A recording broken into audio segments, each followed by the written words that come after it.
नमस्कार दोस्तों, इस वक्त राहुल गांधी और उनकी बहन प्रियंका गांधी वाड्रा दोनों जमीन पर हैं और भारतीय जनता पार्टी को सीधी चुनौती दे रहे हैं। दोस्तों, मैंने बार बार कहा है कि देश का लोकतंत्र तभी सफल होगा जब विपक्ष जमीन पर उतरेगा और सरकार से सवाल पूछेगा। दोस्तों, राहुल गांधी न सिर्फ सवाल पूछ रहे हैं बल्कि उनका जो प्रचार तंत्र है उनके समर्थन में कई नाटकीय तस्वीरें भी पेश कर रहा है, जो मैं आपको आगे जाके बतलाऊंगा। मगर सबसे पहले राहुल गांधी ने 6 सवाल दागे हैं मोदी सरकार से और अब तक इन सवालों के जवाब मोदी सरकार के पास नहीं है। वो सवाल क्या है? सवाल नंबर 1, इतनी महंगाई क्यों? सवाल नंबर 2, भारत में इतनी बेरोजगारी क्यों है? सवाल नंबर 3, किसानों को जीएसटी क्यों देना पड़ रहा है? सवाल नंबर 4, आम इंसान को महंगाई और उद्योगपति की मनमानी आखिर क्यों चल रही है? सवाल नंबर 5, मझौले यानी मीडियम व्यापारी को बताएं कि जीएसटी का दंश क्यों, नोटबंदी का शाप क्यों, यानी कि उसे जीएसटी क्यों झेलना पड़ रहा है और नोटबंदी क्यों झेलनी पड़ रही है? और आखिरी सवाल, कोरोना के दौरान आखिर मोदी सरकार ने किसानों को वो क्यों भूल गए? ये 6 सवाल हैं। राहुल गांधी ने किस तरह से पूछा, ये सुनते हैं।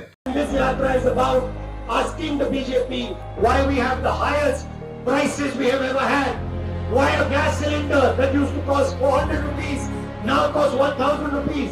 Why we have the highest level of unemployment in 45 years?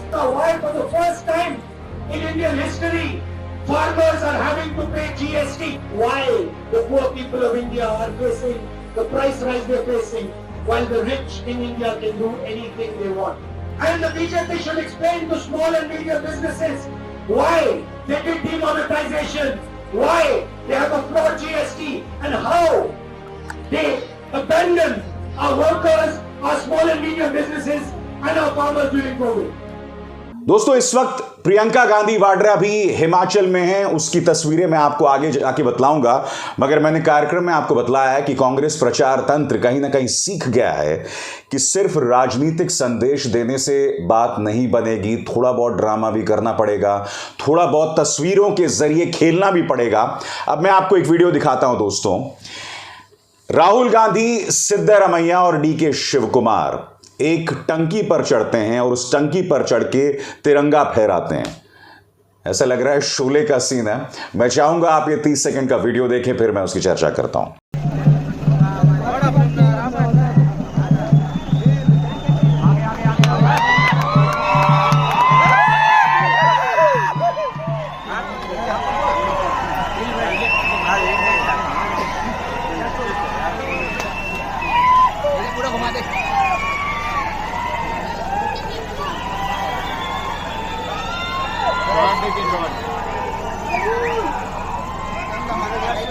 तो देखा आपने किस तरह से राहुल गांधी, डीके शिव कुमार और सिद्धरमैया टंकी पर चढ़े, और ये नजारा देखकर वहां जो स्थानीय जनता है वो पूरी तरह से बौरा गई, पूरी तरह से पगला गई।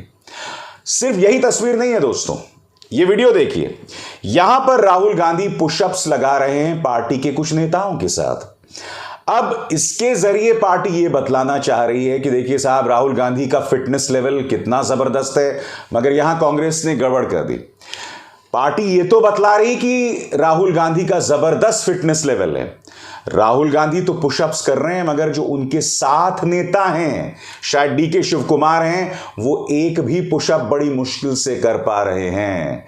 एक बात स्पष्ट हो जानी चाहिए, आप सरकार को तभी चुनौती दे सकते हैं जब नेता के अलावा वर्कर, कार्यकर्ता सब फिट हों। तो अगर राहुल गांधी की फिटनेस का संदेश आप दे रहे हैं तो आपको यह भी सोचना पड़ेगा कि राहुल गांधी के जो सेकंड इन कमांड बाकी नेता हैं उनके फिटनेस लेवल कोई बहुत अच्छे नहीं है। और अब ये तीसरी तस्वीर आप देख सकते हैं। राहुल गांधी यहां पर चल रहे हैं गड्ढों के बीच में दोस्तों, और रणदीप सुरजेवाला का ये ट्वीट है। रणदीप सुरजेवाला इसमें क्या कह रहे हैं आपके स्क्रीन पर। हुक्मरान के पांव के नीचे रेशमी कालीन है, पर देश को गड्ढों और दरारों में धकेल रखा है, कह रहे हैं रणदीप सुरजेवाला। तो राहुल गांधी अपने 6 सवालों के साथ जो है वो मैदान में है। वहीं उनकी बहन प्रियंका गांधी वाड्रा भी इस वक्त हिमाचल प्रदेश में है। हिमाचल प्रदेश में इस वक्त कांग्रेस जो है कई मुश्किलात का सामना कर रही है, जो मैं आपको आगे जाके बतलाऊंगा। मगर सबसे पहले सुनिए दोस्तों, प्रियंका गांधी वाड्रा महिला कार्ड खेलते हुए यहां पर वो बतला रही हैं कि सिलेंडर के दाम जो हैं वो लगातार बढ़ रहे हैं। आम औरत इन दामों को कैसे चुकाएगी? आम परिवार, आम गरीब परिवार इसका कैसे भुगतान करेगा? प्रियंका गांधी जो है बीजेपी की कमजोर नब्ज पर वार कर रही हैं। अरे महिलाओं से मेरी बहनें बैठी हुई हैं, आपको तो गैस सिलेंडर कहते हैं कि दिया, 1000 रुपए का गैस सिलेंडर कौन खरीदेगा? वो भी आपसे छीन लिया है। युवाओं का भविष्य छीना है, छोटे दुकानदारों की कमाई छीनी है, किसानों बागबानों की कमाई छीनी है, पेंशन छीना है। क्या आप ऐसी सरकार चाहते हैं?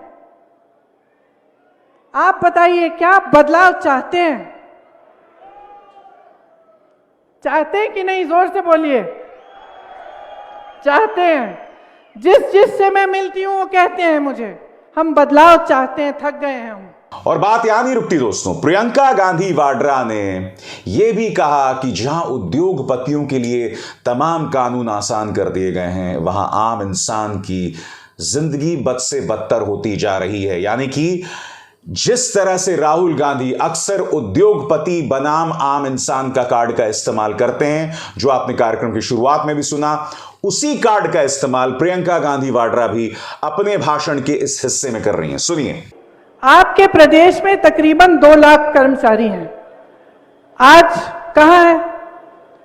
धरने पे बैठे हैं, महीनों से धरने पे बैठे हैं। सरकार का एक प्रतिनिधि नहीं आया। और धरने पे क्यों बैठे हैं? मैंने पूछा, अभी यहां आने से पहले मैं रुकी थी, उनसे बातचीत हुई। क्योंकि उनको पेंशन नहीं मिल रहा है। ये पेंशन किसने हटवाया? भाजपा की केंद्र सरकार ने हटवाया। जब पेंशन को, पुराने पेंशन को देने की बात होती है तो क्या जवाब मिलता है इनसे? कहते हैं पैसा ही नहीं है। आप सब ये कहते हैं इकोनॉमी खराब हो जाएगी, पैसा नहीं है हमारे पास। अच्छा, आपके पास कर्मचारियों के पेंशन के लिए पैसा नहीं है, लेकिन बड़े बड़े उद्योगपति मित्र जो हैं आपके, उनके लोन आप माफ कर देते हैं। उनको तमाम पीएसयू पकड़ा देते हैं, उनको कोल्ड स्टोरेज दिलवा देते हैं। सेब के दाम, फसल के दाम वो तय करेंगे। और जो मेहनत कर रहा है कर्मचारी, उसके लिए आपके पास न समय है और ना आपके पास पैसा है। दोस्तों, मगर इस वक्त कांग्रेस के सामने दोहरी चुनौती है। सबसे पहले हिमाचल प्रदेश की बात करते हैं। हिमाचल प्रदेश का जिम्मा दिया गया है किसे? राजीव शुक्ला को। अब राजीव शुक्ला बीसीसीआई में उपाध्यक्ष हैं। आप जानते हैं कि बीसीसीआई में, या ये कहा जाए आईपीएल के चेयरमैन अरुण धूमल हैं, जो कि अनुराग ठाकुर के भाई हैं। अनुराग ठाकुर हिमाचल प्रदेश की पृष्ठभूमि से हैं। अब यह कहा जा रहा है कि हिमाचल के अंदर कांग्रेस का जो आंदोलन है बहुत ढीला चल रहा है, और कई जानकार कह रहे हैं कि ऐसा जानबूझकर किया जा रहा है। क्यों? क्योंकि बीसीसीआई में अनुराग ठाकुर और राजीव शुक्ला साथ हैं, क्रिकेट में दोनों साथ हैं। तो मेरा एक सवाल, कहीं ऐसा तो नहीं है कि चूंकि राजीव शुक्ला और अनुराग ठाकुर क्रिकेट में साथ हैं, इसलिए हिमाचल प्रदेश में राजीव शुक्ला जानबूझकर ढीले चल रहे हैं? ये महज सवाल है, और इस सवाल का जवाब किसी और को नहीं बल्कि प्रियंका गांधी वाड्रा को देना पड़ेगा। आप तो मैदान में उतर गई हैं, आप तो प्रचार कर रही हैं, मगर क्या आपका संगठन जमीन पर चुनाव लड़ रहा है? मुस्तैदी से चुनाव लड़ रहा है? हाल ही में आपको याद है दोस्तों, लोकसभा बाई इलेक्शंस हुआ था जिसमें कांग्रेस को शानदार जीत मिली थी। विधानसभा के बाई इलेक्शंस में लगातार कांग्रेस को जीत मिल रही थी। इसका अर्थ यह हुआ कि जब हिमाचल के चुनाव होंगे, जिसकी घोषणा हो चुकी है, कांग्रेस को अप्रत्याशित सफलता मिलनी चाहिए। मगर क्या जो परात में सत्ता आई हुई है, कांग्रेस कहीं उसको गंवा तो नहीं रही है? तो चलिए, एक बात तो हुई हिमाचल की, अब बात करते हैं गुजरात की। गुजरात में आखिर कांग्रेस है कहां? वहां ना प्रियंका गांधी वाड्रा जा रही हैं, और राहुल गांधी तो भारत जोड़ो यात्रा पर हैं। प्रधानमंत्री नरेंद्र मोदी ने अपनी रैली में बहुत दिलचस्प बात कही थी दोस्तों। उन्होंने कहा था कि मुझे गाली देने का ठेका कांग्रेस ने आम आदमी पार्टी को दिया हुआ है और कांग्रेस चुपचाप गांव में काम कर रही है, उनसे सावधान रहिएगा। इसी बयान पर आपको याद होगा कि आम आदमी पार्टी ने कहा था कि आखिर प्रधानमंत्री नरेंद्र मोदी या भाजपा कांग्रेस की मदद क्यों कर रही है? तो कांग्रेस नदारद है, मीडिया में उनकी चर्चा नहीं हो रही है। गुजरात में मीडिया में सिर्फ दो पार्टीज की चर्चा हो रही है, आम आदमी पार्टी और प्रधानमंत्री नरेंद्र मोदी, जो कि होनी है। कांग्रेस पूरी तरह से नादारद है। क्या वाकई कांग्रेस गांव में चुपचाप काम कर रही है? क्योंकि गुजरात के ग्रामीण क्षेत्रों में कांग्रेस बहुत मजबूत है और पिछली बार भी आपको याद है 4 या 5 सीटों से कांग्रेस और बीजेपी के बीच जो है फासला रह गया था। अब मैदान में आम आदमी पार्टी उतरी है, जो चुनौती दे रही है। मैं नहीं जानता हूं कि आम आदमी पार्टी गुजरात में कितना अच्छा प्रदर्शन करेगी, मगर वो जितना आगे बढ़ेगी उसका नुकसान कांग्रेस को ही होगा। बीजेपी को नुकसान तभी होगा दोस्तों जब बीजेपी का वोट शेयर आम आदमी पार्टी में जाएगा।